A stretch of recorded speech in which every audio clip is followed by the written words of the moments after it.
Oke, selamat pagi semuanya. Sudah terdengar ya suara saya? Pagi Pak, terdengar. Pagi Pak, sudah Pak. Oke, terima kasih. Oke, saya ucapkan selamat datang kembali di mata kuliah System Testing and Implementation. Jadi di week kedua ini kita akan melanjutkan mengenai teori atau prinsip di sistem testing. Kemarin di week 1 kita sudah belajar mengenai apa itu sistem testing, apa itu implementation, kenapa kita mempelajari hal tersebut dan kenapa hal itu penting. Sudah kita pelajari semua waktu di week ke-1. Nah, untuk week kedua ini kita akan masuk ke konsep sistem testing. Jadi seperti yang saya sudah pernah jelaskan di awal dulu, kita mempelajari dua konsep ya, yaitu konsep sistem testing, pengujian sebuah sistem atau software, dan yang kedua kita akan mempelajari mengenai implementation system ataupun bagaimana cara mengimplementasikan program atau software ke environment end user. Untuk week kedua ini kita akan fokus ke sistem testing dulu ya, seperti yang pernah saya jelaskan juga. Kita fokus ke implementation setelah UTS. Nah, sebelum UTS kita fokus ke sistem testingnya dulu. Untuk memulai sistem testing ya, kita bisa sebut sebagai sistem testing atau software testing, tapi kita sebut saja sebagai sistem testing ya, karena kita anggap sebuah sistem itu adalah sebuah software atau perangkat lunak. Dan untuk mempelajari sistem testing ini, kita harus tahu fundamental ya, fundamental dari sistem testing itu sendiri. Nah, jadi kita akan belajar mengenai istilah-istilah yang mungkin sering kita gunakan saat kita melakukan pengujian atau testing sebuah sistem.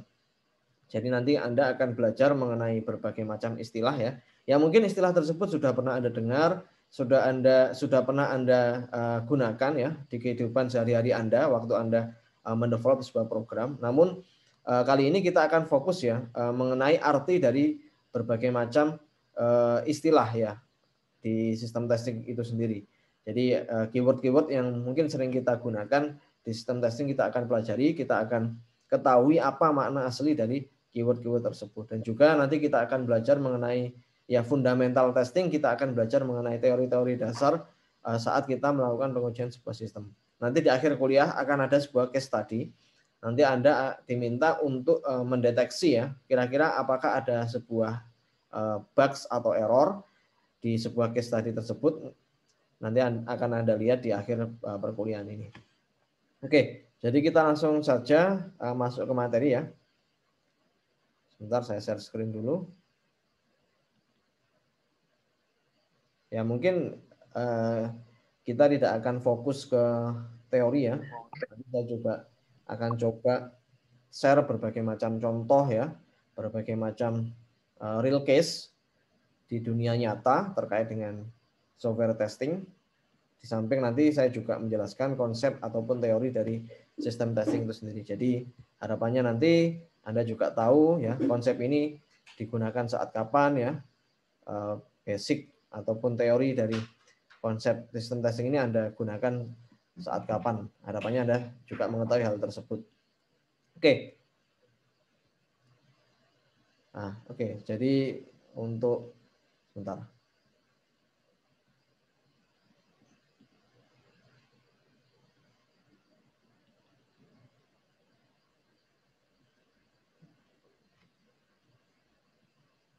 Oke, saya coba full screen-kan dulu. Oke, jadi fundamental of testing di week kedua ini. Ya, kita mulai dari sebuah istilah ya. Istilah ini sering Anda dengar ya, error ya. Nah, tapi mungkin Anda sendiri belum tahu arti dari error itu apa sebenarnya. Kalau kita lihat dari definisinya, error adalah sebuah kesalahan ya, atau misconception, kesalahpahaman ya, atau misunderstanding yang dilakukan oleh software developer. Jadi Anda tidak bisa menyalahkan program, tapi yang Anda salahkan adalah software developernya atau programmernya. Error itu istilahnya adalah sebuah kesalahan yang dilakukan oleh programmer atau software developer. Ya, software developer bisa juga programmer, bisa juga database designer, bisa juga UI designer, dan lain sebagainya. Jadi istilah dari error itu adalah sebuah kesalahan yang dilakukan oleh human, manusia, yang berpartisipasi dalam pembuatan sebuah software. Nah, misalnya ada seorang programmer, Anda disuruh untuk membuat sebuah program kalkulator, ya kan? Nah, Anda waktu membuat sebuah program kalkulator, Anda wajib tahu, Anda harus tahu teori-teori tentang matematika, misalnya pembagian, pengurangan, pengalian, ya. Terus misalnya ada akar, ya, pangkat. Kalau lebih kompleks lagi, Anda harus tahu konsep dari integral, diferensial, dan lain sebagainya. Kalau Anda tidak tahu konsep dari matematik, ya, dan Anda disuruh membuat sebuah program kalkulator, kemungkinan munculnya error akan sangat tinggi. Ya, misalnya Anda tidak paham teori tentang diferensial ataupun integral, tapi Anda disuruh membuat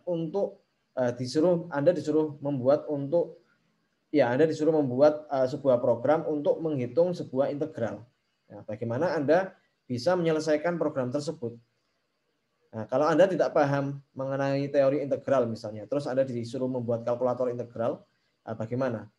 Dan Anda tidak tahu teori tersebut, otomatis Anda tidak belajar terlebih dahulu mengenai teori integral dan Anda membuat kalkulator integral dan Anda salah memasukkan rumusnya. Nah, kita sebut sebagai error itu. Jadi kesalahan dari sisi software developer. Atau mungkin yang lebih simpel, Anda disuruh membuat program kalkulator untuk penambahan dan pengurangan, ya kan? Waktu user menekan tombol tambah, harusnya operasi yang dilakukan adalah penambahan antara bilangan 1 dan bilangan 2. Namun, waktu Anda membuat sebuah software tersebut, Anda mungkin lupa, ya. Anda lupa, terus Anda tidak teliti, ternyata waktu user menekan tombol tambah, tapi yang Anda lakukan, operasi coding yang Anda kerjakan, yang Anda buat adalah operasi pengurangan. Nah, itu kita sebut sebagai error. Jadi misconception, kesalahan, human error saat mendevelop sebuah software. Jadi error itu adalah kesalahan human-nya. Oke, itu istilah dari error. Yang kedua ada yang namanya faults atau defect atau bugs. Mungkin yang lebih sering kita gunakan adalah bugs. Ya. Software ini nge-bugs. Ya. Software ini ada bugs-nya. Nah, apa perbedaan bugs sama error? Nah, kalau kita lihat dari deskripsinya di sini, defect, ya, atau fault atau bugs adalah sebuah hasil dari error. Jadi error tadi menyebabkan bugs. Error kesalahan software developernya, bugs adalah dampak dari kesalahan yang dilakukan oleh software developer. Jadi istilah bugs itu sering digunakan oleh software tester. Jadi misal software tester melakukan pengujian dari sebuah software, ya, dan dia menemukan kesalahan di sana. Dia harusnya idealnya menyebut itu bugs. Saya menemukan bugs di program ini, bukan menemukan error. Ya, error itu kesalahan dari software developernya. Dampak dari error itu kita sebut sebagai bugs. Nah, jadi bugs itu merupakan output dari error yang dilakukan oleh software developer. Jadi bugs itu istilah yang digunakan oleh software tester karena dia menguji softwarenya. Dia menemukan ketidakbenaran di software itu atau kesalahan di software itu. Dia menyebut hal tersebut sebagai bugs. Ya kan? Kalau software developernya, programmernya menemukan kesalahan di programnya, dia sebut sebagai error karena dia tahu, oh ini kesalahan yang saya lakukan. Sedangkan software tester, ya, dia tidak tahu errornya di bagian mana, kan, ya, kesalahannya di bagian mana. Yang dia tahu hanyalah output yang dihasilkan oleh program itu tidak sesuai dengan spesifikasinya. Nah, sehingga software tester menyebut hal tersebut sebagai bugs. Nah, seperti itu. Jadi error dari software developernya, bugs itu istilah yang digunakan oleh software tester untuk menyebut error itu. Nah, seperti itu, ya. Oke, ada juga yang ketiga adalah failures. Nah, failures ini itu merupakan dampak dari bugs-nya. Nah, failure adalah sebuah inability dari sebuah software untuk melakukan fungsi tertentu. Sama dengan bugs sebenarnya. Nah, kalau bugs itu istilah yang digunakan oleh software tester. Kalau failures itu adalah istilah yang digunakan oleh end user. Nah, kalau kita lihat di sini, oke, jadi developer, ya, itu kalau misalnya melakukan kesalahan, itu kita sebut sebagai error. Sedangkan tester, ya kan, dia menemukan kesalahan, dia sebut sebagai defect atau bug atau fault. Kalau customer, ya, dia menemukan kesalahan, dia sebut sebagai failure. Namun, ya, ini sebenarnya bukan hal yang penting sebenarnya, ya. Kalau customer menemukan sebuah kesalahan atau end user menemukan sebuah kesalahan di sebuah software, kadang dia juga menyebut sebagai error. dia juga menyebut sebagai defect, dia juga bisa menyebut sebagai bug atau fault. Tapi sebenarnya istilah dasarnya, kalau customer menemukan kesalahan di sebuah program, dia sebut sebagai failure, bukan defect, bukan bug, bukan error. Namun itu hanya istilah saja. Ya, Anda waktu menggunakan istilah ini, ya silakan Anda gunakan atau tidak. Sebenarnya basicnya seperti ini. Tapi di real case-nya, ya, tidak ada perbedaan ya. Error, defect, failure itu merupakan kata yang sama sebenarnya, atau sinonim lah istilahnya seperti itu. Jadi itu bukan hal yang terlalu penting, tapi Anda sebagai software tester Anda perlu tahu bahwa istilah itu sebenarnya seperti ini. Istilah error, defect, bug, failure itu merepresentasikan hal yang berbeda. Jadi error itu terminologi dari developer, bug itu terminologi dari tester, sedangkan failure itu terminologi dari customer. Misalnya Anda menggunakan yang Anda temukan kemarin waktu kita diskusi di Google Classroom, Anda menemukan error di Netflix, Anda menemukan failure di Netflix, terus Anda menemukan failure di Spotify, Anda menemukan failure di OVO dan sebagainya. Karena Anda sebagai customer atau end user, Anda menyebutnya sebagai failure sebenarnya. Namun hal itu bukan menjadi masalah ya sekali lagi karena kita melihat case yang nyata sekarang tidak ada perbedaan di istilah-istilah tersebut. Nah, sehingga Anda bebas menggunakan istilah apapun itu untuk merepresentasikan sebuah kesalahan di software. Ya, Anda bisa menggunakan error, defect, fail. Tapi sekali lagi ini hanyalah istilah.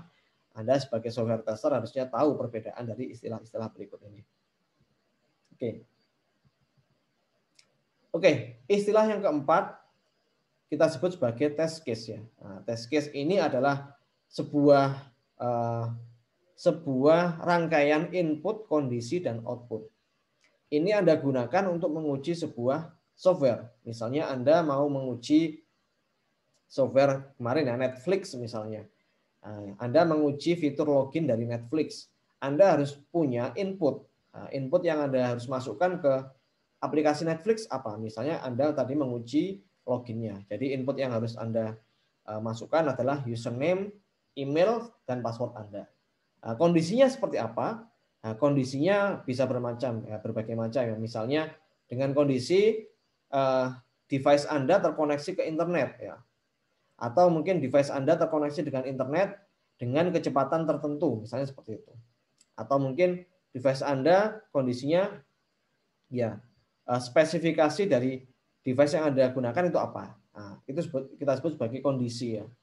Nah, output itu merupakan ya keluarannya. Kalau kita tadi menguji aplikasi login ya outputnya bisa berhasil, bisa gagal. Nah, seperti itu. Jadi test case merupakan rangkaian ya. Rangkaian sebuah input kondisi output untuk menguji sebuah fitur di sebuah software atau sistem seperti itu. Ya. Ya misalnya kalau kita coba logikanya kita analogikan ke itu ya, ke kesehatan misalnya. Misalnya untuk mendeteksi COVID-19, test case-nya seperti apa? Ya test case-nya inputnya apa sih? Input yang bisa kita jadikan decision ya atau pertimbangan untuk menentukan orang terkena COVID-19 atau enggak. Misalnya orang tersebut diuji atau dites menggunakan swab PCR ya. Nah, kalau Anda tahu swab PCR diambil lendir di hidungnya. Nah, itu kan data ya, itu input. Nah, itu input. Kondisinya seperti apa ya? Kondisinya orang itu apa? Apakah dia suhu tubuhnya berapa ya, suhu badannya berapa, umurnya berapa, terus jenis kelaminnya apa, nah, itu kondisi. Outputnya bisa berupa orang itu positif atau negatif. Nah, seperti itu. Kalau kita analogikan ke kesehatan. Nah, kalau kita kembali lagi ke software ya. Misalnya Anda mau menguji sebuah fitur, Anda harus tentukan dulu inputnya seperti apa, kondisinya seperti apa, dan output yang diharapkan seperti apa. Dan ini hal yang penting kalau Anda mau menguji. Anda waktu mau menguji sebuah sistem tidak harus punya planning ya, tidak serta-merta Anda menguji fiturnya satu persatu tanpa adanya planning. Kalau Anda mau memplanning sebuah pengujian software, Anda harus tentukan dulu input, kondisi, sama outputnya seperti apa. Nah, seperti itu. Nanti kalau misal Anda mau menguji semua fitur di sebuah software, nah, tiap fitur Anda harus tentukan test case-nya seperti apa. Inputnya seperti apa, kondisinya seperti apa, dan outputnya seperti apa. Nah, dan ini bisa berbeda-beda ya, tergantung case tadi atau fitur yang Anda uji. Nah, seperti itu. Dan itu banyak sekali ya. Itu kita sebut sebagai test case ya. Nah, test case adalah ya input ya. Input itu external source, bisa hardware, bisa software atau human ya. Intinya adalah input data yang perlu dimasukkan ke sebuah software atau sistem, itu kita sebut sebagai input. Nah, sedangkan ya ini kondisi ya, kondisinya seperti apa waktu kita menguji sebuah sistem harus kita ketahui. Ya, misalnya kondisi kalau sistem yang kita uji harus butuh koneksi ke internet ya, kita harus tentukan ini dengan kondisi yang terkoneksi ke internet. Nah, seperti itu. Nah, expected output itu ya output yang kita harapkan apakah berhasil atau tidak ya. Kita mau menguji tapi nggak tahu outputnya ya, apa yang mau kita uji kan? Kita bisa tahu sebuah fitur itu jalan atau tidak setelah kita tahu output yang dihasilkan oleh fitur tersebut. Nah, kurang lebih seperti itu. Oke, kita masuk ke tes skenario. Ya, ini tes skenario adalah hubungan dari berbagai macam test case. Ya. Jadi Anda punya banyak test case, terus Anda rangkai menjadi sebuah tes skenario. Nah, misalnya saya coba analogikan lagi, ini bukan analogi ke software, tapi misalnya Anda punya sebuah mobil. Anda mau menguji mobil tersebut layak atau tidak untuk digunakan. Anda punya tes skenario. Karena yang Anda uji bukan hanya satu fitur. Misalnya Anda mau menguji sebuah mobil, Anda harus uji dulu fitur untuk starter mobilnya. Jalan atau enggak? Nah, misalnya Anda tancapkan kuncinya ya di lubang kunci mobil itu, saya coba starter, jalan atau enggak. Oh, saya uji dan itu jalan. Oke, jadi fitur untuk menyalakan mesin mobil sudah terlewati. Nah, setelah mobilnya nyala, Anda uji kira-kira gasnya itu juga berfungsi atau enggak. Anda injak gas, pedal gasnya Anda injak, terus Anda coba lihat, oh ternyata mobilnya juga jalan. Oke, fitur kedua untuk pedal gasnya berfungsi dengan maksimal. Yang ketiga, fitur untuk rem. Nah, Anda coba injak pedal remnya. Nah, dan rem yang Anda injak itu memang berfungsi. Nah, Anda mau menguji sebuah mobil layak digunakan atau tidak, pasti Anda punya rangkaian test case di sana. Menguji mulai dari uji starter mobilnya, uji pedal gasnya, uji uji pedal remnya jalan semua atau enggak. Nah, jadi rangkaian dari berbagai macam test case kita sebut sebagai test skenario. Kalau kita analogikan ke software ya, misalnya Anda mau menguji software yang sering Anda gunakan dah. Misalnya Anda menguji MyUbaya ya. MyUbaya fiturnya banyak sekali. Misalnya Anda mau menguji, misalnya saya mau lihat nilai saya ya. Nilai NTS sama nilai NAS saya.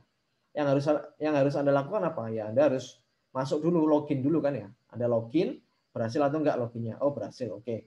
Terus Anda klik menu lihat nilai NTS atau NAS di mata kuliah tertentu. Anda klik tombolnya. Terus Anda bisa lihat, oh ternyata saya bisa melihat nilai NTS atau NAS saya. Ternyata fitur untuk melihat nilai itu berfungsi. Walaupun fitur itu bisa kita raih setelah kita melewati berbagai macam kondisi tadi ya. Nah, jadi seperti itu. Jadi tes skenario merupakan rangkaian dari berbagai macam test case. Oke, mungkin sampai sini ada pertanyaan. Silakan kalau ada pertanyaan. Masih belum ya? Kalau ada pertanyaan silakan gunakan itu ya, fitur chat di Zoom. Oh, ada.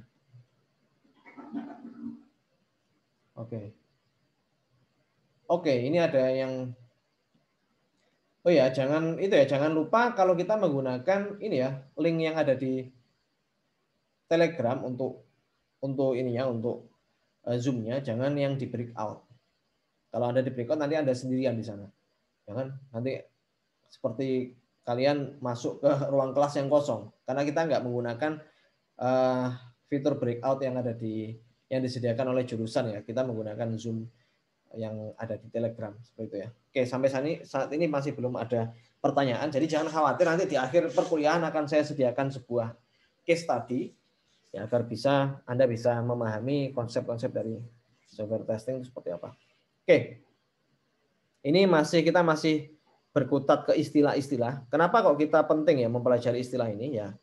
Ya sebenarnya kalau kita tahu istilah itu, jadi kalau kita mau berkomunikasi dengan software developer, dengan software tester, kita tidak salah menyebut. Nah, kalau kita tidak tahu istilahnya ya kita tidak bisa berkomunikasi dengan baik kan ya, karena kita tidak tahu istilah untuk merepresentasikan hal tertentu di software testing. Jadi kita harus tahu istilah-istilahnya terlebih dahulu. Nah, jadi ini kita sebut sebagai fundamental of testing. Oke, yang kedua adalah tes Oracle. Apa itu tes Oracle? Apakah kita menggunakan aplikasi miliknya Oracle? Bukan ya. Tes Oracle itu adalah sebuah dokumen atau sebuah software versi sebelumnya, ya, yang bisa dijadikan dasar oleh software tester untuk membandingkan software saat ini dengan software sebelumnya. Nah, apa itu maksudnya? Ya, misalnya Anda punya, ya kita coba logikakan, kita analogikan misalnya Windows ya. Windows itu ada berbagai macam versi.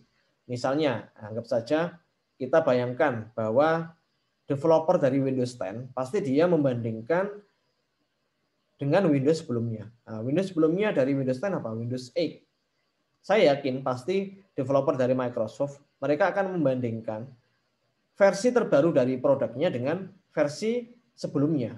Nah, apakah versi yang terbaru itu memang lebih baik dari versi sebelumnya? Belum tentu yang terbaru itu lebih baik. Ya, contohnya misalnya Windows 8 dengan Windows 7 atau Windows Vista dengan Windows XP. Saya yakin Windows Vista walaupun dia versinya terbaru, tapi kalau kita bandingkan dengan versi sebelumnya Windows XP itu lebih bagus, lebih mudah digunakan yang Windows XP. Atau lebih nyaman digunakan Windows XP dibandingkan Windows Vista. Jadi tes Oracle itu penting karena kita membandingkan dengan versi sebelumnya. Karena prinsip kita versi terbaru dari sebuah sistem itu tidak mesti lebih baik dari versi sebelumnya. Ya kan? Ada juga memang mungkin ya versi baru lebih banyak failure-nya dibandingkan dengan versi yang sebelumnya. Nah, ini kita bandingkan. Dan itu sering terjadi ya, bukan hanya Windows ya. Kalau Anda lihat mungkin berbagai macam software banyak yang seperti ini. Tapi memang contoh yang paling populer adalah Windows. Nah, Windows 8 tidak seberapa populer karena ya orang lebih cenderung memilih Windows 7 atau Windows 10. Dari sisi kenyamanan atau dari sisi parameter yang lain ya, saya tidak tahu. Tapi setahu saya memang Windows 8 tidak sepopuler dengan Windows 7 atau Windows 10. Jadi juga untuk Windows Vista. Itu ada ya, produk gagal itu ada ya, produk gagal yang dihasilkan oleh sebuah manufaktur software itu ada mesti. Cuman ya ini gunanya tes Oracle. Kita menguji sebuah software dengan membandingkan versi sebelumnya. Seperti itu. Ada juga test bed. Apakah test bed itu kita menguji sebuah bed? Bukan ya. Yang kita uji adalah sebuah software di mana software itu berjalan ya dengan environment-nya. Nah, misalnya seperti ini. Anda ingin membuat sebuah software ya. Nah, misalnya Anda membuat sebuah game atau sebuah aplikasi yang running di mobile. Nah, misalnya Anda membuat sebuah software aplikasi, tujuannya aplikasi ini rencananya mau saya uji, mau saya terapkan di mobile phone Android dan iOS. Android versi berapa? Versi 9 ke atas. iOS versi berapa? Versi 11 ke atas. Misalnya seperti itu. Ya Anda harus uji. Anda harus coba terapkan. Memang speknya atau requirement-nya menggunakan Android versi 9 minimal. Dan juga iOS versi 11 minimal. Anda coba. Ya. Tapi waktu Anda mendevelop program itu, ya Anda menggunakan laptop Anda kan ya. Dengan misalnya Android Studio atau Xcode ya untuk iOS. Tapi belum Anda coba di environment nyatanya. Nah, misalnya Anda sudah jadi produknya, Anda harus coba dijalankan di Android versi 9 misalnya. Minimalnya versi 9 sampai dengan versi 11 misalnya Android sekarang yang terbaru versi 11. Itu juga dengan iOS-nya. iOS saya kurang tahu versi yang terbaru versi berapa. Setahu saya versi 14 ya. Bagi Anda yang menggunakan iOS misalnya menggunakan versi yang 14 ya sudah Anda harus coba di versi target versi dari aplikasi Anda. Jadi testbed itu kita menjalankan sebuah software di environment yang sudah kita tetapkan di requirement-nya. Seperti itu. Ya, misalnya juga kita mau menguji aplikasi kasir lah ya. Ini ada gambarnya adalah aplikasi kasir atau point of sale. Kalau kita lihat point of sale, dia berinteraksi dengan berbagai macam hardware. Ada hardware barcode, ada hardware printer, ya kan? Ada keyboard, ya, terus ada CPU dan lain sebagainya. Nah, Anda mau membuat sebuah aplikasi point of sale. Jadi harus Anda uji apakah aplikasi yang kita buat itu sudah bisa berinteraksi dengan hardware yang terhubung dengan aplikasi kita. Misalnya kita mau cetak ya, cetak nota misalnya. Ya, saya coba uji. Misalnya saya mau cetak nota, apakah notanya memang keluar tuh di printernya. Nah, anggap saja Anda bukan manufaktur dari printer yang digunakan, tapi aplikasi Anda harus bisa berkomunikasi dengan printer tersebut ataupun barcode-nya, misalnya seperti itu. Nah, kita uji integrasi aplikasi kita dengan hardware atau software yang lain, seperti itu. Bukan cuma hardware ya, tapi bisa juga software. Misalnya Anda mau menggunakan API dari program lain misalnya, ya yang mungkin yang kaitannya dengan point of sale. Mungkin Anda pernah tahu yang namanya Mitrans ya. Nah, Mitrans itu aplikasi pembayaran. Misalnya Anda membuat sebuah sistem informasi, namun pembayarannya bisa accept berbagai macam metode. Misalnya pakai OVO, pakai GoPay. Pasti Anda nggak membuat aplikasi GoPay atau OVO-nya kan ya. Tapi yang Anda lakukan adalah mengintegrasikan aplikasi Anda dengan Mitrans. Ya, Mitrans itu merupakan salah satu penyedia jasa API untuk pembayaran. Nah, Anda coba kira-kira output yang dihasilkan oleh API itu apakah terintegrasi atau enggak dengan aplikasi Anda. Nah, itu Anda harus coba uji juga. Nah, integrasi antara hardware ataupun softwarenya. Oke. Mungkin sampai sini ada pertanyaan? Ya, ini masih konsep, masih teori ya. Jadi kalau ada yang ditanyakan atau perlu didiskusikan, bisa sharing ya langsung ya. Oke, agar kita kuliahnya dua arah. Ya, mungkin nanti untuk konsep-konsep ini Anda akan gunakan saat nanti Anda coba uji aplikasi yang mau dijadikan case study. Ya, misalnya nanti Anda mau uji aplikasi Anda, ya, project KP atau project TA, kalian membuat sebuah sistem informasi, ya kan? Dan itu terintegrasi dengan hardware atau software yang lain. Ya. Waktu nanti Anda menguji aplikasi Anda ya harus diuji dengan kondisi seperti itu. Anda bilang, oh software saya bisa terintegrasi dengan API X ya. Ya Anda harus uji aplikasi Anda dengan integrasi tersebut. Kalau tidak Anda uji ya berarti pengujian Anda kurang lengkap. Ya. Oke, seperti yang pernah saya jelaskan di week sebelumnya, bahwa tujuan menguji sebuah software adalah membuat sebuah kualitas software lebih baik. Nah, semakin tinggi software kualitas ya, software quality atau kualitas software kita itu berbanding lurus dengan effort kita melakukan pengujian sebuah software. Semakin banyak effort yang Anda keluarkan untuk menguji sebuah software, pasti itu akan berdampak lurus ya, berbanding lurus dengan kualitas dari software yang Anda uji. Seperti itu. Nah, bagaimana menentukan atau memastikan bahwa software yang kita develop adalah software yang good quality.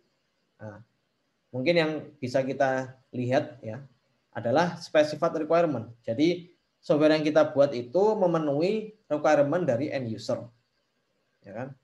Dan juga requirement dari ya end user ataupun dari customer, nah, seperti itu.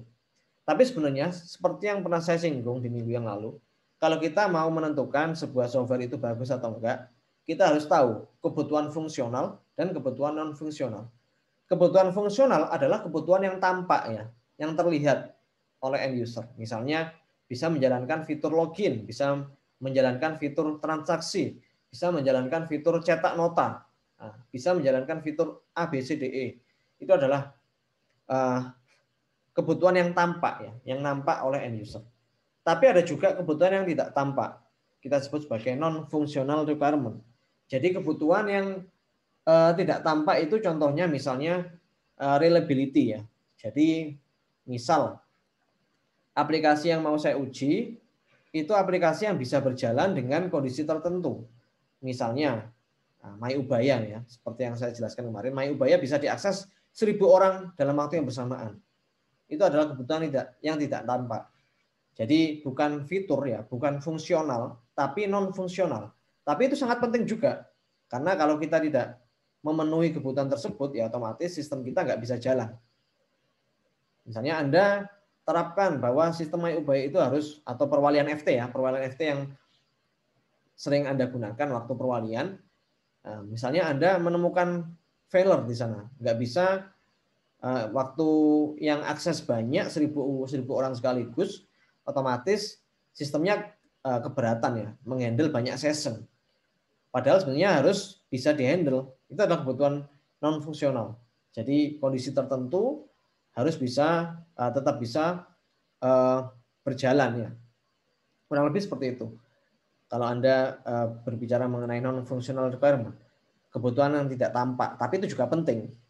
Jadi bukan fungsional tapi non fungsional. Nah, ini ada berbagai macam itu ya, berbagai macam kriteria untuk bisa menentukan apakah software itu memiliki kualitas yang bagus atau enggak. Yang tampak ya itu kita sebut sebagai correctness. Kayak tadi, loginnya bisa jalan, terus cetak nota bisa jalan ya. Terus menampilkan data juga bisa jalan. Itu kita sebut sebagai correctness karena kebutuhan yang terlihat. Tapi kebutuhan-kebutuhan yang tidak terlihat itu ada banyak sekali. Ada reliability, ya. Reliability seperti yang saya jelaskan tadi ya. Ketahanan sebuah software. Software itu ya diakses oleh banyak orang, ya kan? Misalnya yang sering mungkin Anda dengar software PPDB. Nah, PPDB untuk pendaftaran siswa baru misalnya waktu Anda SMA atau SMP. Setahu saya waktu itu sering terjadi failure ya. Jadi di kondisi tertentu dia tidak bisa menghandle session yang banyak sehingga tidak bisa tampak ya fitur-fiturnya, dan halaman webnya nggak bisa muncul dengan sesuai dengan yang ditentukan seperti itu. Atau mungkin WhatsApp ya yang sering Anda gunakan, ada kalanya Anda menggunakan WhatsApp ada failure yang yang muncul waktu itu. Misalnya Anda nggak bisa ngirim pesan karena memang server dari WhatsApp itu lagi trouble atau lagi bermasalah, ya kan? Fungsinya waktu kirim chat nggak bisa karena memang dia nggak memenuhi kebutuhan reliability-nya, ya kan? Dia tidak bisa menghandle session yang banyak, nah, semacam seperti itu. Kalau usability kemudahan ya, kemudahan dalam menggunakan sebuah software. Ya, Anda punya software yang reliability-nya tinggi, correctness-nya juga tinggi, tapi nggak mudah untuk digunakan. UI-nya amburadul. Mungkin Anda pernah belajar mengenai HCI ya, Human Computer Interaction. Ada teori mengapa tombol login itu harus di tengah, kenapa harus di pojok kanan, ya kan? Kenapa harus di pojok? Ya, kalau nggak salah satu teori yang pernah saya tahu, karena saya juga nggak seberapa menguasai teori HCI. Misalnya Anda login sebuah sistem, Facebook misalnya, Facebook, Instagram, apalagi Netflix ya. Biasanya Anda menemukan tombol login itu ada di tengah atau ada di pojok kanan atas. Karena memang manusia ya, kalau kita menggunakan tangan kanan, terus kita menggunakan mouse, akan lebih mudah atau lebih nyaman kalau kita menggeser mouse itu ke pojok kanan dibandingkan ke pojok kiri atas, ya kan? Nah, misalnya Anda menggunakan atau membuat sebuah software, terus tombol loginnya itu ada di pojok kiri bawah sini. Nyaman nggak? Nggak nyaman kan ya? Nah, itu usability. Jadi kemudahan kita dalam menggunakan software itu. Ini kaitannya sama UI biasanya. Kalau integrity keamanan ya, nah, keamanan kaitannya sama database, apakah data Anda dienkripsi atau enggak, apakah ada two-step verification, apakah ada kode OTP dan sebagainya. Semakin banyak ya tahapan yang dilakukan untuk login misalnya, tadi integritasnya juga semakin tinggi. Tapi ini juga berhubungan dengan usability.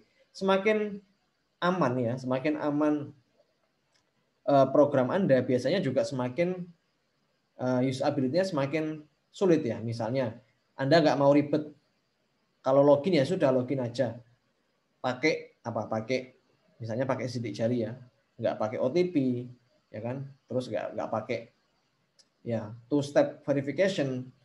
Misalnya Anda tidur ya, terus HP Anda digunakan teman Anda, terus coba loginnya, misalnya ada beberapa aplikasi yang loginnya itu pakai fingerprint.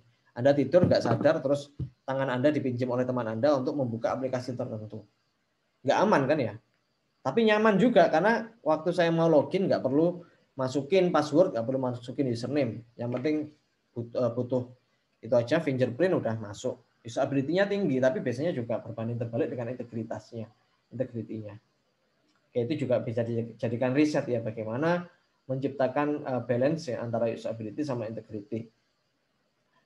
Ada juga portability. Nah, portability ini kemudahan software itu bisa digunakan di berbagai macam device. Misalnya, kalau kita beri contoh aplikasi YouTube. Aplikasi YouTube di Android ada, di komputer ada, di versi browsernya ada, iOS-nya juga ada, ya kan? Jadi portability-nya tinggi karena kita bisa menggunakan aplikasi itu di berbagai macam environment. Kalau misal setahu saya dulu ada, nggak tahu sekarang ya, mungkin aplikasi BCA Mobile atau BCA Keyboard ya, BCA Keyboard kalau nggak salah. Itu merupakan keyboard yang di produknya BCA ya, untuk mempermudah proses login di aplikasi BCA Mobile. Dulu itu hanya tersedia di Android kalau nggak salah. Namun sekarang kayaknya sudah tersedia di iOS. Nah, semakin dia mudah digunakan di berbagai macam device, berarti portability-nya semakin tinggi. Ada juga maintainability. Nah, maintainability ini kemudahan untuk memaintenance. Ada aplikasi yang tidak bertahan karena dia tidak melakukan maintenance. Contohnya, dia tidak melakukan update ya. Dia tidak update aplikasi tersebut ke versi yang terbaru. Padahal kebutuhan konsumen semakin beragam. Ya, contohnya misal, kalau Anda tahu dulu HP Nokia ya, tapi sekarang sudah masuk lagi sih. HP Nokia dulu tidak mengikuti tidak mengikuti tren ya. Tidak mengikuti tren menggunakan OS Android. Nah, dia tetap terpaku pada OS Microsoft ya. Sehingga dia tidak bisa bertahan waktu itu. Karena dia tidak mengikuti maintainability ya. Jadi maintainability kan kemudahan untuk memaintenance sebuah aplikasi. Kalau kita mengikuti tren ya, misalnya Android banyak dokumentasinya, banyak supportnya, ya, sehingga kita lebih mudah untuk maintenance dengan OS Android. Ya. Contohnya seperti itu. Jadi versi yang terbaru dari sebuah sistem itu kita harus update karena kita tidak bisa stuck berhenti di versi tertentu. Misalnya Windows sekarang ya, kita nggak tahu 20 tahun ke depan apakah ada Windows versi Windows 20, Windows 100. Nah, pasti ada, saya yakin pasti ada Windows versi terbaru. Karena dia pasti mengikuti konsep maintainability. Dia akan memperbaiki, terus berkembang ya, tidak stuck di versi tertentu. Karena dia mengikuti perkembangan zaman dan mengikuti kebutuhan konsumen atau end user yang terus berkembang. Yang terakhir ada interoperability. Nah, interoperability ini kemudahan sebuah sistem untuk berinteraksi dengan sistem yang lain. Ya, contohnya tadi yang sudah saya sampaikan, kalau Anda mau membuat sebuah aplikasi point of sale, Anda harus pastikan bahwa aplikasi Anda bisa berintegrasi dengan hardware yang sering digunakan untuk aplikasi point of sale ya, misalnya barcode atau printer. Ya. Gimana cara mengintegrasikannya ya? Silakan Anda nanti buat softwarenya biar bisa berintegrasi dengan hardware yang sering digunakan di aplikasi point of sale. Dan itu merupakan poin-poin ya dari berbagai macam good software quality. Nah, oke, mungkin sampai sini ada pertanyaan ya? Belum ya? Oke, biar nggak terlalu bosen ya. Ini nanti saya akan sediakan case tadi ya. Jadi jangan khawatir. Ini prinsip-prinsipnya nanti bisa Anda baca sendiri ya. Kalau saya jelaskan satu persatu nanti juga membosankan ya, silakan Anda nanti baca sendiri tentang prinsip-prinsip dari software testing. Ini untuk slide-nya akan saya upload ya di Google Classroom. Nanti silakan Anda baca prinsip-prinsip dari software testing. Ada banyak prinsip ya, ada 1 2 3 4 5 6 7 8 9 ya. Prinsipnya banyak ya. Mungkin saya jelaskan prinsip yang penting ya, yang ini, prinsip ke-11 ya. Ada 11 prinsip. Nah, ini ada gambarnya ya, Jason Statham ya. Prinsip software testing adalah testing itu merupakan sebuah pekerjaan yang challenging dan kreatif. Kenapa? Karena memang kalau kita mau mencari kesalahan sebuah software, kita harus berpikir kreatif kan ya. Sama kalau Anda mencari kesalahan orang lain, Anda harus berpikir kan ya. Gimana cara mencari kesalahan orang lain tersebut. Kalau kita berbicara di software ya, Anda harus kreatif, ya kan? Anda harus punya banyak pengalaman dalam menggunakan berbagai macam software. Karena knowledge itu yang Anda dapatkan, yang Anda miliki, itu akan menunjang pemikiran kreatif Anda. Dan itu untuk software testing itu merupakan pekerjaan yang kreatif dan challenging. Kalau Anda tidak kreatif, ya tidak mengikuti perkembangan zaman, juga Anda tidak akan bisa untuk menemukan bugs ya. Sebagai software developer, software tester, Anda harus bisa menemukan bugs. Oke, ya ini ya ada prinsip yang mungkin perlu saya jelaskan ya, ini. Tes yang prinsip ke-8. Testing itu merupakan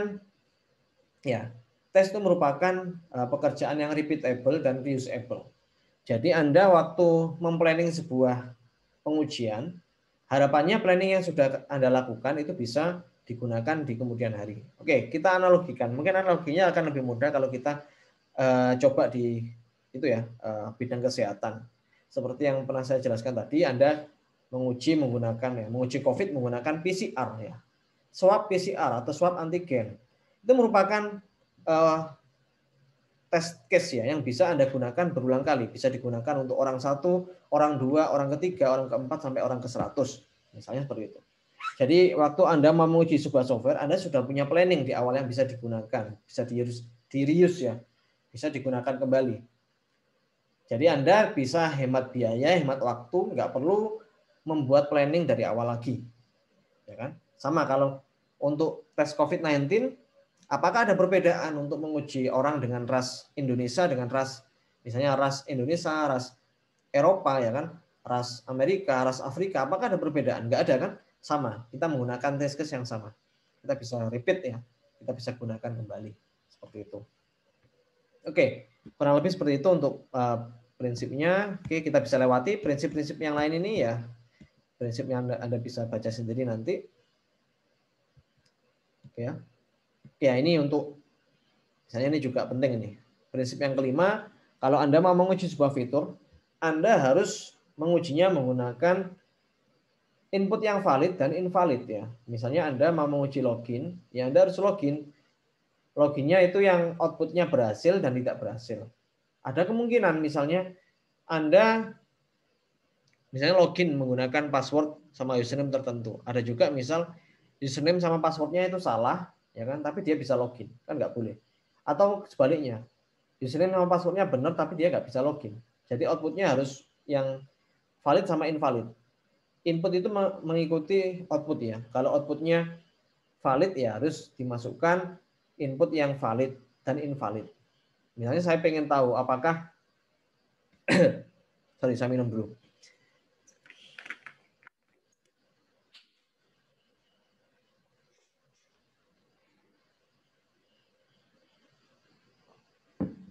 Oke, misalnya Anda ingin menguji output dari sebuah fitur login.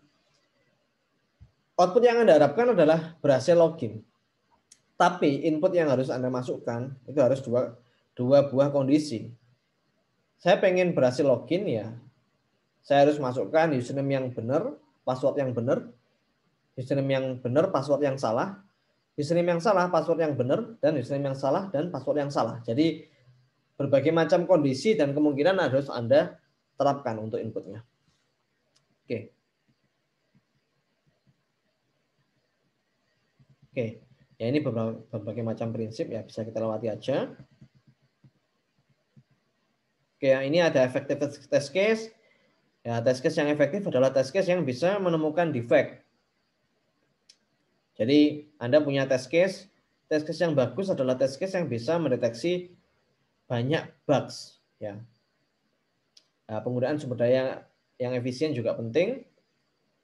Jadi Anda harus memplanning ya, memplanning itu harus dengan teknik-teknik tertentu sehingga nanti Anda cukup ya membuat sedikit test case tapi dia bisa menemukan banyak bugs. Itu yang efektif. Oke, ini juga bisa di-reuse kembali seperti yang saya jelaskan tadi. Dan ini strategi test case ada dua cara. Pernah saya singgung juga, black box sama white box. Kalau black box kita tidak perlu tahu coding dari software yang mau kita uji. Yang penting kita tahu cara kerjanya, kita masukkan inputnya, dan kita masukkan outputnya. Sedangkan white box testing, kita uji bukan cuman fiturnya jalan atau enggak, tapi efektivitas dari code-nya. Misalnya, apakah code-nya itu sudah menggunakan konsep OOP, ya kan? Misalnya Anda pernah belajar konsepnya inheritance ya. Apakah inheritance itu berguna? Sangat berguna. Misalnya Anda membuat banyak kelas ya, dan kelas itu punya karakteristik yang sama. Kelas yang punya karakteristik yang sama bisa kita cluster, bisa kita kategorikan, bisa kita kumpulkan, dan bisa kita gunakan konsep inheritance misalnya. Misalnya Anda di objek-objek yang ada di software Anda, misalnya ada objek mahasiswa, objek dosen, objek karyawan. Mahasiswa, dosen, dan karyawan punya karakteristik yang sama ya. Mungkin mereka semua punya nama, mereka semua punya umur, ya kan? Anda tidak perlu mendefinisikan data member di tiap Anda tidak perlu mendefinisikan data member nama di tiap kelas tersebut. Anda cukup membuat parent class kan ya. Anda membuat parent class dengan nama human. Human pasti punya nama, punya usia. Anda cukup deklarasikan satu kali dan itu bisa di-inherit di banyak kelas. Itu contohnya. Kalau kita menggunakan white box testing, kita coba lihat, kita coba buka code-nya apakah sudah efektif atau tidak. Apakah sudah mengikuti kaidah OOP atau belum. Karena itu sangat berpengaruh ke penggunaan memori. Nah, efektivitas sebuah software itu jalan. Oke, jalan sih jalan. Cuman ya, apakah jalannya efektif atau enggak, membutuhkan resource yang besar atau enggak, tergantung dari konsep coding yang Anda gunakan. Oke, dan ini defect itu bisa muncul di berbagai kondisi. Kalau Anda pernah mengambil mata kuliah analisis sistem, mungkin Anda tahu bahwa di sebuah SDLC ya, Software Development Life Cycle, itu dimulai dari penggalian kebutuhan, requirement specification. Setelah itu ada design, ada coding, dan ada testing. Nah, ini di tiap tahapan SDLC ada kemungkinan bugs itu muncul. Misalnya yang paling parah ya, yang paling parah kalau Anda menemukan bugs di bagian ini, di bagian requirement. Misalnya Anda tidak bisa mendefinisikan kebutuhan dari end user. Seperti tadi, end user-nya pengen kalkulator integral, ya kan? Terus Anda belajar rumus-rumus untuk menyelesaikan permasalahan integral, tapi Anda tidak paham. Dari awal Anda sudah salah, Anda melakukan error karena Anda sebagai software developer, otomatis tahapan-tahapan selanjutnya, karena requirement-nya saja sudah error, desainnya juga pasti error, codingnya juga error, testingnya juga pasti error. Jadi sangat penting Anda bisa mendeteksi sebuah defect atau bugs di tahap awal dari SDLC. Ya kan? Jadi dari awal requirement-nya sudah jelas, oke, ada kemungkinan defect itu munculnya nggak terlalu banyak di tahapan selanjutnya. Kalau dari awal dari awal sudah salah ya, Anda tidak bisa mendefinisikan kebutuhan end user, otomatis ya produk yang Anda buat juga nggak bakal bisa memenuhi kebutuhan end user. Desainnya salah, ya kan, codingnya juga salah, bahkan testingnya juga salah. Seperti itu. Nah, semua itu bisa kita simpan ke repository ya. Mungkin Anda tahu berbagai macam tools-nya. Misalnya ada GitHub atau Bugzilla. Itu merupakan repository untuk melaporkan adanya sebuah defect. Nah, nanti kalau Anda bekerja secara tim, lebih baik Anda menggunakan berbagai macam tools untuk koordinasi. Misalnya pakai GitHub ya. Misalnya ada bugs di fitur ini atau ada error di fitur ini, Anda bisa laporkan sehingga Anda punya repository. Kalau Anda punya repository, Anda otomatis punya dokumentasi dari error tersebut. Sehingga Anda bisa belajar dari pengalaman sebelumnya. Oh, ternyata waktu dulu pernah ada bugs di fitur ini atau di code ini. Nah, itu mungkin bisa saya jadikan pengalaman waktu saya mau coding selanjutnya ya. Di proyek yang baru, Anda punya pengalaman untuk bisa menyelesaikan bug tersebut. Nah, sehingga repository itu penting ya.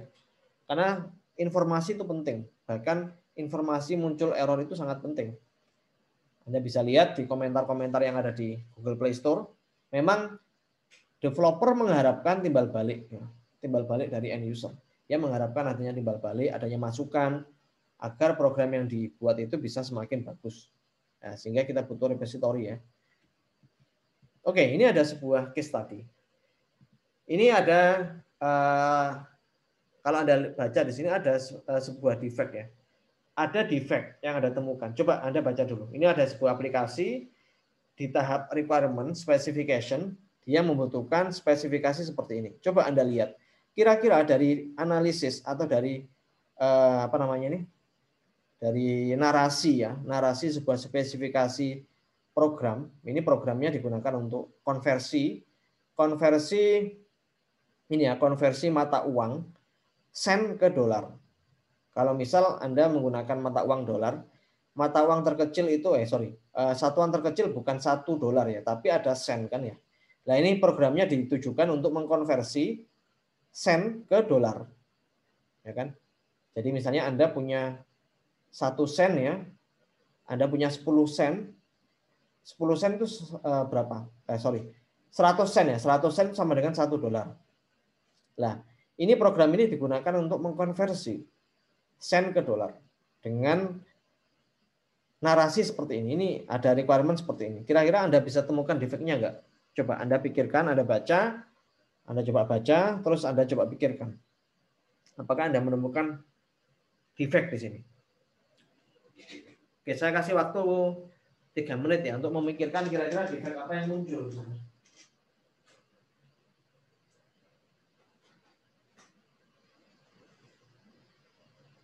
Kalau nemu silakan langsung gitu ya. Ngomong nggak apa-apa, bisa juga chat.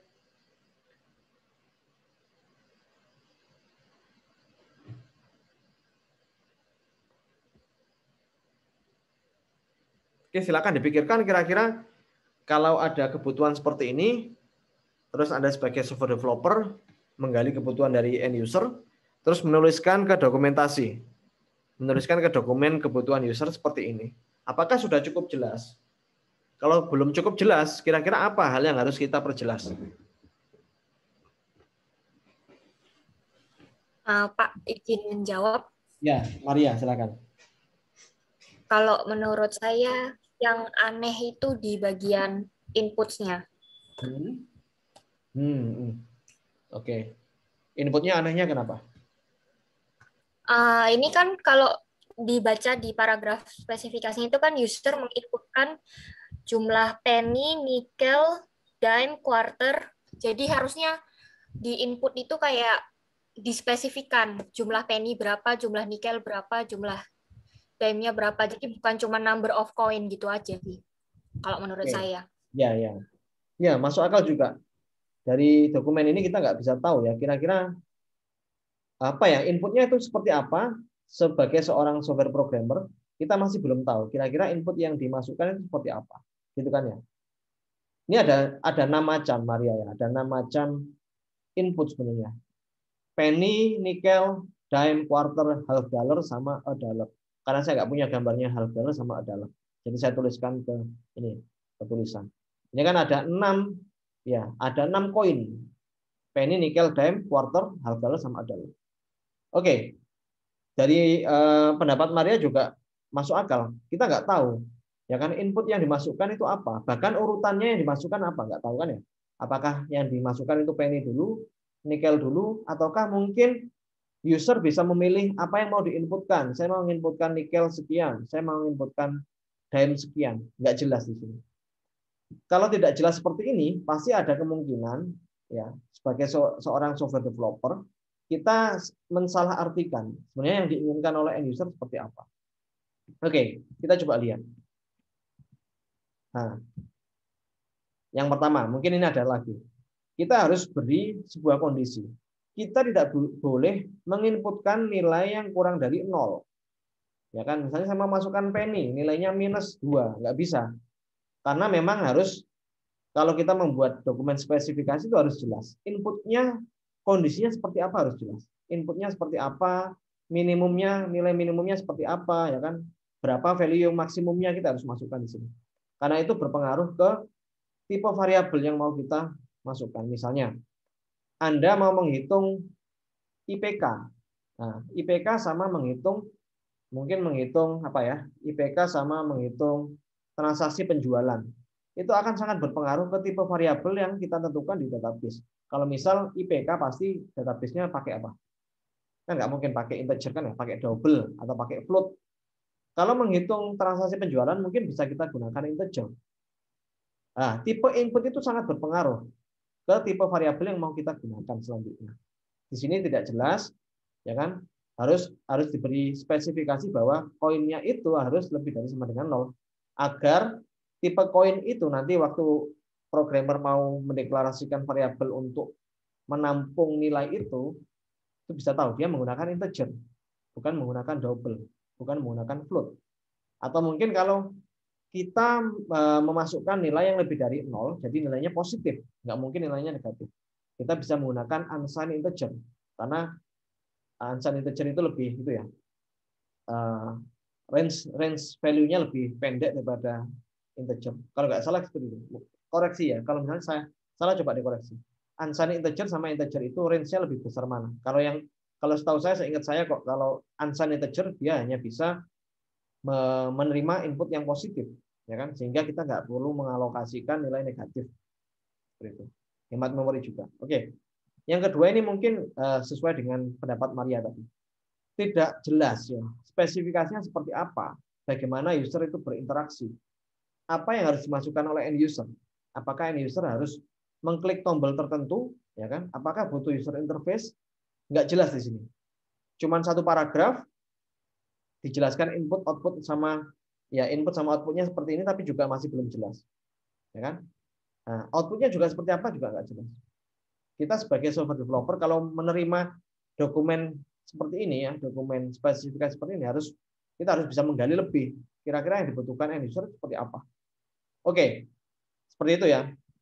Yang kedua, desain. Anda coba lihat, ini ada yang namanya pseudocode ya. Pseudocode beda dengan code ya. Pseudocode itu semacam kayak desain dari code, design of code. Kalau Anda lihat di sini, coba Anda lihat sebagai seorang programmer, saya yakin Anda sudah lulus mata kuliah OOP, sudah lulus mata kuliah Alpro. Kira-kira Anda bisa mendeteksi nggak ada kesalahan di sini? Coba dilihat, saya kasih waktu 3 menit lagi. Silakan kalau ada yang bisa menjawab, kira-kira kesalahannya di mana?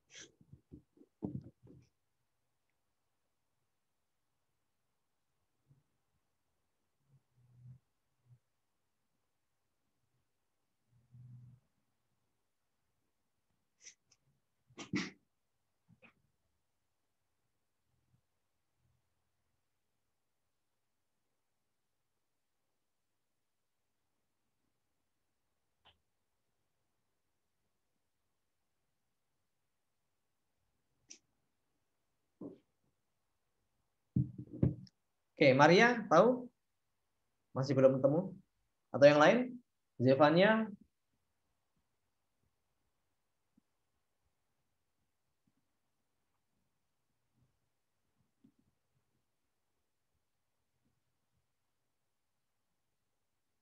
Belum Harit? ketemu, Pak. Belum ketemu? Oke, yang lain? Nah, ini sudah saya klik ini. Sudah saya terlanjur klik. Nah, kalau Anda lihat di sini ada variabel ya. Each coin value is same. Jadi istilahnya itu kita membuat sebuah array ya. Array yang ada punya ya array satu dimensi dengan indeks, ada 6 indeks. Tiap indeks itu merepresentasikan value dari same-nya.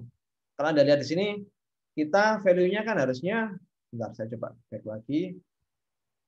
Value-nya adalah berapa tadi? 1, 5, 10, 25, 50, dan 100. Tapi entah programmernya ngantuk mungkin ya. Dia menginisialisasikannya salah, bukan 1, 5, 10, 25, 25, 100. Harusnya kan ini 50. 1, 5, 10, 25, 50, 100. Nah, kalau misal nanti kita coding pakai whitebox, coding. Kalau kita mau testing pakai whitebox, kita harus tahu ini inisialisasi pengali ya, pengali dari sennya itu berapa sih harusnya? Nah, kan harusnya 1, 5, 10, 25, 50, 100. Karena 50 itu adalah half of dollar. 25 itu tadi a quarter of dollar. 10 tadi dime ya, 5 itu nickel ya, night ya. Sorry. Nah, nickel, 1 itu penny. Nah, dia representasinya salah. Yang kedua apa? Ya. Nah, ini juga nggak tahu ya, seperti tadi pendapat Maria nggak tahu inputnya itu seperti apa ya kan? Outputnya seperti apa nggak dijelaskan di sini. Oke, itu desainnya. Codingnya gimana ya? Codingnya sama. Ini kalau Anda lihat di sini, ini kan tadi desainnya salah sudutnya. Ya otomatis codingnya juga salah dia. Harusnya 50. Sama, kalau kita lihat di sini, ternyata programnya itu yang diminta, dia menginputkan sebanyak 6 kali. Diawali dengan penny, nickel, dime, quarter, a half, sama a dollar. Jadi ada 6 input. Yang mana inputkannya itu urutannya mulai dari yang terkecil sampai terbesar. Tapi itu pun salah kalau kita lihat di sini. Kita menggunakan integer i sama dengan 1. While i kurang dari 6. Nah, kalau Anda lihat di sini while i kurang dari 6 pasti ada 5 kali looping. 1, 2, 3, 4, 5. Padahal tadi inputnya ada 6 kan ya. Mulai dari penny sampai dengan a dollar. Itu ada 6 input. Tapi loopingnya cuma 6. Nah, otomatis user cuma nginputin berapa? Nginputin 5 aja. Mulai dari penny sampai a half dollar. A dollarnya nggak sampai tersentuh. Karena loopingnya cuma sampai 5. Ya kan? Dan yang terakhir, karena bisa jadi output dari sebuah tadi dolar itu bukan cuman integer, bisa juga a half dollar kan ya. Tadi misalnya 1 sen itu nilainya 0,1 dolar. Nah, bagaimana bisa kalau kita tadi deklarasikan sebagai integer terus kita bagi dengan 100? Ada kemungkinan nilainya koma. Nah, kalau nilainya koma, kita nggak bisa tampung di variabel integer. Harusnya double atau float. Nah, seperti itu. Nah, itu contohnya. Kalau Anda nanti menemukan case ya, kalau ingin mau menguji sebuah software, mulai dari fase yang paling awal, requirement, sampai dengan fase yang terakhir, implementation. Anda harus bisa mendeteksi adanya bugs. Karena kita istilahnya sebagai software tester, kita nggak sebut sebagai error, tapi sebuah bugs ya. Nah, ini bugs, ada bugs di sini. Karena error itu terminologi dari programmer. Oke, kurang lebih seperti itu. Mungkin ada yang ditanyakan sampai sini? Oke. Kalau nggak ada yang ditanyakan, silakan nanti minggu depan Anda siapkan satu program. Anda siapkan satu program yang ingin Anda uji. Mungkin kemarin di week 1 Anda sudah menyebutkan ya, saya pernah menemukan program error atau bugs di program ini. Saya menemukan bugs di program itu. Nah, minggu depan Anda siapkan satu program. Jadi Anda silakan bentuk kelompok, maksimal satu kelompok 5 orang. Ya, silakan tentukan sendiri kelompoknya. Siapkan satu program yang akan Anda uji. Programnya bebas. Boleh program yang Anda buat sendiri. Misalnya Anda punya project di mata kuliah tertentu, Anda mau uji program tersebut boleh. Atau program orang lain juga nggak apa-apa. Misalnya Anda mau uji program yang sering Anda gunakan, kayak sosial media misalnya. Anda ingin menguji TikTok, ya. Anda ingin menguji WhatsApp, Anda ingin menguji Instagram, boleh. Yang penting Anda tentukan satu program. Nanti minggu depan Anda akan uji program itu dan temukan errornya. Ya, Anda temukan bugs-nya. Sorry. Karena kita istilahnya sebagai software tester, Anda silakan temukan bugs dari program yang Anda pilih. Programnya nggak boleh sama ya. Programnya nggak boleh sama. Nanti akan saya sediakan link Google Sheet untuk menuliskan kelompok sama program yang mau diuji. Seperti itu. Nah, nanti setelah ini akan saya share ya link untuk itunya, link untuk detail program yang mau diuji. Nah, oke, sampai situ. Mungkin ada pertanyaan.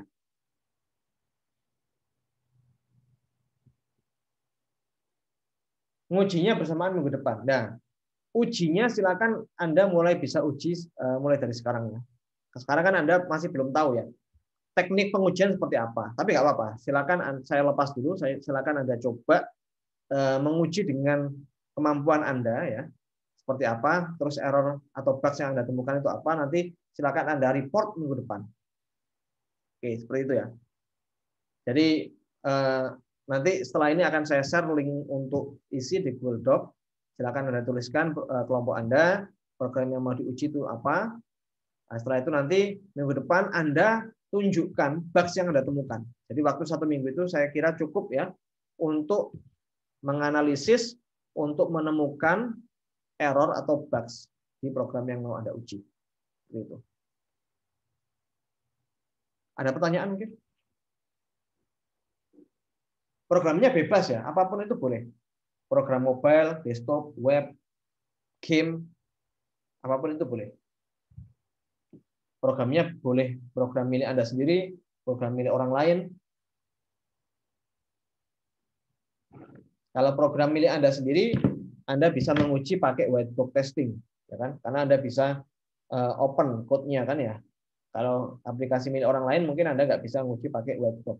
Jadi silakan kalau Anda punya program di mata kuliah yang sudah pernah Anda ambil misalnya, ya mata kuliah apa, PPD, mata kuliah apa namanya, SIA ya, atau mata kuliah yang projectnya itu berupa produk software, Anda bisa gunakan itu. Ya, satu kelompok 5 orang, ya satu kelompok 5 orang. Terus PPT nanti dapat di mana sama yang minggu kemarin juga.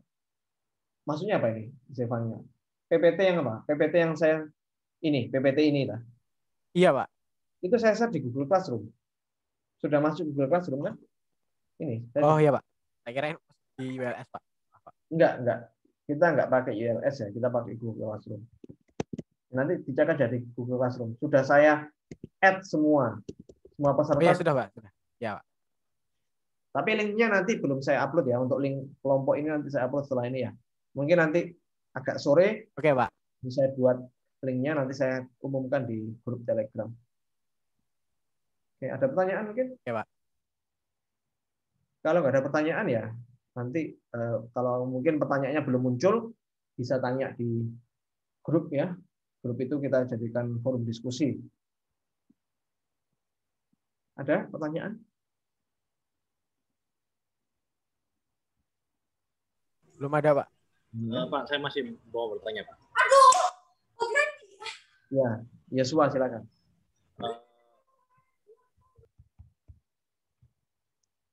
Pak, kalau misalnya ini kan kita testing bug dari suatu programnya ini, apakah yang sudah jadi atau yang masih boleh dalam proses building gitu, Pak?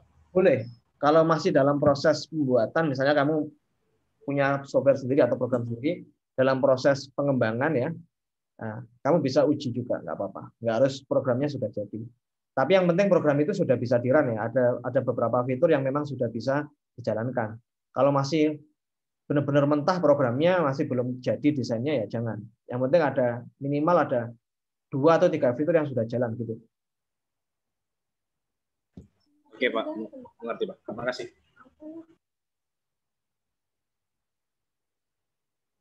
Ada pertanyaan lagi? Oke, kalau nggak ada pertanyaan, saya akhiri ya untuk perkuliahan kita hari ini. Nanti kita minggu depan Anda demokan ya, tiap kelompok akan mendemokan kira-kira bugs apa yang Anda temukan dari program yang Anda uji. Nanti kita coba diskusikan, kita coba lihat ya. Mungkin harapannya nanti ada diskusi yang menarik ya. Mungkin ada berbagai macam bugs yang di program yang sering kita gunakan juga bisa didiskusikan nanti minggu depan. Oke, kalau ada pertanyaan, saya akhiri ya untuk perkuliahan kita hari ini. Terima kasih atas kehadiran Anda semua di perkuliahan kita hari ini. Nanti kita ketemu lagi minggu depan. Selamat siang. Selamat siang. Terima kasih.